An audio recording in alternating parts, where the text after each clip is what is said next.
Suite du débat spécial ISR ce matin, mes invités Marie Duru-Luché, la responsable de l'analyse chez Ecofi Investissement, et Pierre Valentin, le président du directoire. L'ISR, on en parle, beaucoup de particuliers veulent en faire et ils sont en quête, comme Monsieur Jourdain, ils vont en faire sans le savoir. 67% malheureusement n'en ont jamais entendu parler, mais surprise, quand ils en ont entendu parler, ils sont vraiment chauds pour investir justement en ISR, Marie Luché. Nous en sommes convaincus, c'est au Crédit Coopératif et chez Ecofi Investissement, nous sommes convaincus qu'il y a une appétence pour une finance différente et une finance plus responsable. C'est complètement notre sujet. Je pense aussi que l'évolution de l'ISR vers la publication d'indicateurs d'impact, notamment qui sont demandés par le projet de label gouvernemental, donc par exemple l'empreinte carbone d'un portefeuille ou la création d'emplois induite par ce portefeuille, c'est-à-dire en quoi un fonds ISR va apporter quelque chose de supplémentaire, une plus-value sociale et environnementale qu'un fonds non-ISR n'apporterait pas. C'est ce qui va nous aider aussi auprès des particuliers. Le particulier, évidemment, il demande ISR très bien, mais quelle performance? Pierre Valentin, vous nous avez un petit peu répondu tout à l'heure dans un président de 3 questions. Il n'y a pas tellement de différence de delta de performance, au contraire. Non, c'est même l'inverse, puisqu'il y a eu des études qui ont été faites.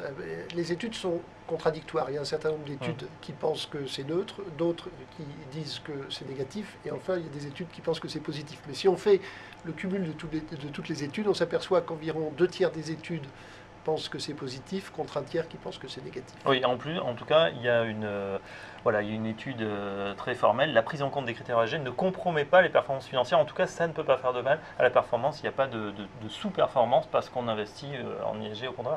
Au contraire, puisque effectivement, si on évite effectivement les canards boiteux qui souvent se révèlent dans le temps, eh bien la performance va être améliorée. Oui, alors nous en sommes convaincus. En fait, l'analyse ISR, c'est comme un retour à l'analyse fondamentale qui se pratiquait il y a quelques années, c'est-à-dire qu'en élargissant le spectre d'information du gérant, on va détecter des signaux faibles qui sont précurseurs de risques que l'entreprise ne gère pas bien. Nous avions aussi fait une étude en interne l'année dernière sur le coût du crédit dans le secteur bancaire suite aux controverses, et ça montrait très très clairement que les banques telles que HSBC ou Deutsche Bank, qui avaient été particulièrement controversées, voyaient leur coût du crédit se renchérir nettement après leur mise en cause en matière d'éthique des affaires, blanchiment, etc.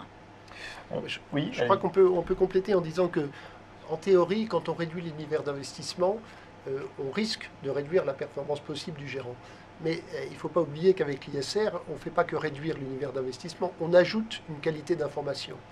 Donc un univers d'investissement plus réduit, je pense que c'est plus que compensé par une analyse de l'information beaucoup plus fine. En parlant justement d'information, on a l'impression qu'on a besoin de toujours plus d'informations. Alors elle est à disposition, par contre il faut trouver la bonne information. Est-ce que le fait de ne pas avoir accès justement à cette information, c'est aussi un critère d'alerte pour vous lorsqu'on a un management qui est un peu réticent à dire voilà ce qui se passe dans telle ou telle partie de notre société? Alors c'est tout à fait un critère. La non-information est une information. Après il faut faire une petite nuance entre les entreprises suivant leur taille, parce qu'effectivement toutes n'ont pas la capacité de communiquer et de faire un reporting aussi détaillé que les grosses capitalisations, mais néanmoins c'est un peu comme en finance, tout simplement. Effectivement, un manque d'information doit susciter un questionnement. Et justement, dans les scandales récents, est-ce que vous aviez eu le sentiment qu'il n'y avait pas assez d'informations, si on reparle du cas Volkswagen, avec une structure peut-être très familiale et voilà, effectivement, Volkswagen c'était assez emblématique, avec une gouvernance très centralisée, une certaine opacité, un manque d'indépendance d'organes de contrôle. Donc c'était un signal important, effectivement, d'un dysfonctionnement dans l'entreprise. Vous voulez ajouter quelque chose, Pierre, peut-être justement sur ces critères d'information? Est-ce que c'est facile justement d'aller chercher l'information quand on pèse, c'est-à-dire que le particulier qui va demander, on le voit dans les assemblées générales, ça ne sert absolument à rien. Aujourd'hui, avec votre poids, 8 milliards à investir, je pense que votre voix est un petit peu plus, on vous entend un petit peu mieux.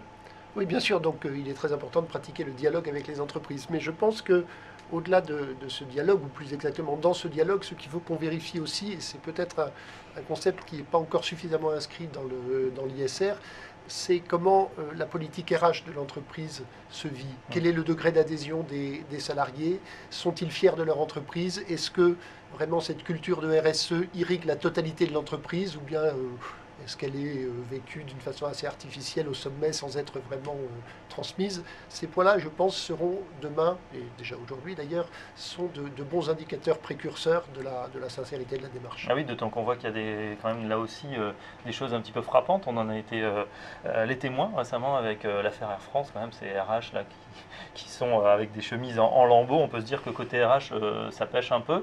Est-ce que Air France, justement, est dans le scope? Vous regardez ce qui se passe aussi du côté des relations sociales dans l'entreprise? Oui, aujourd'hui, nous n'avons pas d'Air France dans nos portefeuilles ISR, mais effectivement, la question des ressources humaines, on l'a vu aussi avec Orange, France Télécom, hein, peut avoir un impact extrêmement important et extrêmement durable sur les performances de l'entreprise. Donc c'est clair que ce n'est absolument pas quelque chose à négliger et au contraire. Ça devrait, exactement comme l'a dit Pierre, prendre de plus en plus d'importance. La qualité du management est aussi quelque chose de... Je suis en train d'en réfléchir, c'est pas forcément facile à évaluer. Bon, évaluer comme ça, sauf quand on a des affaires qui sortent ou bon, des cas dramatiques, des suicides, etc., qui sortent dans l'actualité. Mais comment vous allez... c'est pas dans le rapport annuel, pas forcément. On peut dire, bah tiens, tel niveau de participation, d'intéressement, ça reste des chiffres. Comment on mesure justement ce que disait Pierre, c'est-à-dire l'ambiance, les bonnes relations finalement dans une entreprise? C'est très ténu, on est dans l'humain. Bien sûr. Alors, il y a beaucoup d'indicateurs, en fait, surtout pour les entreprises françaises, hein, grâce au bilan social qui est une obligation en France. Et au niveau européen, on a d'autres informations aussi. Ça va être plus dur au Japon, par exemple, ou aux États-Unis. Mais vous avez tout ce qui est dépenses de formation, turnover, diversité. La diversité dans une entreprise, que ce soit en termes de formation, de hommes-femmes, d'âge ou d'expertise, est très importante. Il y a beaucoup d'éléments qui font qu'on peut détecter quand une entreprise, quand le climat social est mauvais. Par exemple, le taux d'absentéisme aussi est quelque chose de très important. Voilà. Et en France, en tous les cas, on a cette information. Donc, ce n'est pas un problème pour nous. Ça va être plus un problème sur d'autres zones géographiques. Justement, le périmètre d'investissement, aujourd'hui, il est très français, européen, mondial. Quels sont vos critères, vos zones d'investissement? Alors, on est à majorité sur la zone Europe. Mais nous avons des fonds phares tels Ecofi Enjeux Futurs qui intègrent aussi la zone Nord-Amérique et Asie. Pour ce qui est de notre offre ISR engagée, donc la gamme éthique et solidaire dont on parlait tout à l'heure, c'est zone euro ou zone Europe, essentiellement, que ce soit pour les obligations ou les actions. Et pas d'autres continents, États-Unis, Asie? Alors, si, on a des fonds internationaux, hein, notamment des fonds actions internationaux, nous avons aussi des obligations souveraines sur lesquelles on applique un filtre aussi ISR. Donc, nous avons effectivement d'autres zones d'investissement. Ouais, on est obligé évidemment de regarder aussi ce qui se passe dans l'actualité. Très grosse volatilité. Hein. Bon, depuis le fameux 24 août, là, le lundi noir, ça va un petit peu mieux là, ces derniers jours. Vous êtes quand même obligé de regarder aussi ce qui se passe sur le marché. Vous avez une opinion justement pour faire ces arbitrages, plutôt France, plutôt Allemagne, plutôt Europe? Comment ça se passe au niveau de l'allocation en général? Alors, bien sûr, on a toute une partie de gestion financière traditionnelle, donc on tient évidemment compte de ce qui se passe sur les marchés, mais je pense que parfois, ce qui se passe sur les marchés donne raison à des choix de long terme qu'on a fait. Et Marie citait le fonds Ecofi Enjeux Futurs, qui d'ailleurs a été primé par une récompense qui s'appelle le Lipper Fund Award en 2015 pour le meilleur fonds action internationale sur 3 ans. Et bien justement, ce fonds a des thématiques d'investissement qui très largement sont relativement bien positionnés par rapport aux causes majeures de la crise que nous vivons. Donc des thèmes comme l'efficience énergétique, des thèmes comme la santé, le vieillissement, des thèmes qui sont quand même soit défensifs, soit bien positionnés par rapport au type de croissance vers lequel nous nous dirigeons. Il y a quand même un grand débat. Est-ce qu'on est dans une phase de croissance de stagnation séculaire. De décroissance. De décroissance. Enfin, c'est surtout le ralentissement de la croissance qui fait l'objet de grandes questions chez les économistes. Et il est clair qu'il faut trouver les secteurs de l'économie qui, même dans une économie qui ne croîtrait pas beaucoup, auront un potentiel de croissance. Et donc, de ce point de vue-là, les fonds qui ont une thématique autour du développement durable et puis de tout un tas de secteurs qui sont justement les secteurs de prédilection de l'investissement socialement responsable, je pense qu'ils sont très bien placés. Vous avez parlé aussi, Marie, du secteur obligataire, ça paraît un petit peu moins intuitif. Comment on détermine si une obligation respecte les enjeux ESG ou ISR ? Alors, pour les obligations traditionnelles, hein, on fait comme avec les actions, c'est-à-dire qu'on part de l'émetteur, qu'on analyse. Là, je laisse de côté les green bonds, hein, les obligations vertes, qui sont des obligations qui sont émises pour financer un type de projet spécifiquement vert.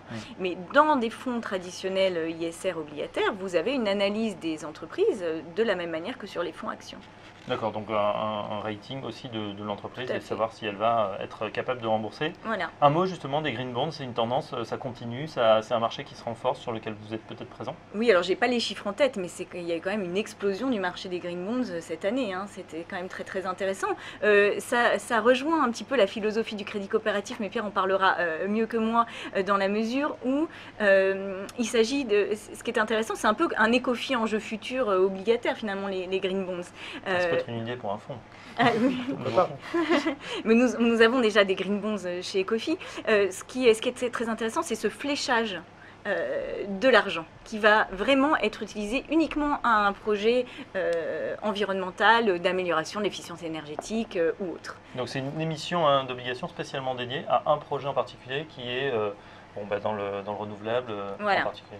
C'est ce qu'offre le crédit coopératif. On fait une petite digression puisque lui il fait ce qu'on appelle des green deposits, c'est-à-dire que votre dépôt est destiné à financer des projets environnementaux avec cette option supplémentaire que vous pouvez choisir, soit la planète, soit le social, soit un certain nombre d'autres secteurs. Et donc il y a un petit côté finance participative dans ces green deposits. Ça c'est disponible dès aujourd'hui pour les particuliers? Oui, au crédit coopératif. Au crédit coopératif, bon c'était la minute pub. Et justement tout ce qui est finance participative, c'est quelque chose qui vous intéresse. On a interrogé pas mal de nouvelles sociétés, voilà, ça fleurit en ce moment, il y en a peut-être une trentaine, une quarantaine, il y en a tous les jours qui se créent. Et il y a un nouvel essor sur l'économie réelle. Est-ce que c'est quelque chose que vous suivez ou vous allez peut-être à un moment soit lancer votre propre structure, soit vous adosser à quelqu'un qui existe déjà? Oui, alors la banque suit ces dossiers de prêt et a même pris des participations dans des structures de finance participative. Nous, à la gestion, on est quand même assez loin de cette question de la participation des clients au choix d'investissement, mais on réfléchit à ces sujets. Bon, très bien. Bah, écoutez, en tout cas, on sera ravis d'en reparler avec vous. Prochaine semaine de l'ISR, il n'y en a qu'une seule par an? Et oui, malheureusement, c'est comme la journée de la femme, il faudrait qu'il y en ait tous les jours. Mais il y en a tous les jours des journées de la femme, bien évidemment. Donc, en tout cas, ISR, on n'attendra pas octobre 2016 pour vous réinviter. Merci Marie Lichet, responsable d'analyse Ecofi, Pierre Valentin, président du directoire. Pour en savoir plus donc sur l'ISR, la semaine de l'ISR et surtout les fonds sur lesquels vous pouvez investir, puisque beaucoup sont très demandeurs de ces fonds, et bien rendez-vous sur le site Ecofi Investissement. Merci d'avoir suivi ce débat de Direct Gestion. Rendez-vous dès demain. On continuera justement dans l'ISR. Bonne journée à tous. Dans un instant, c'est Lucie Marlot qui revient pour Direct Investisseur. Merci, bonne journée. Merci.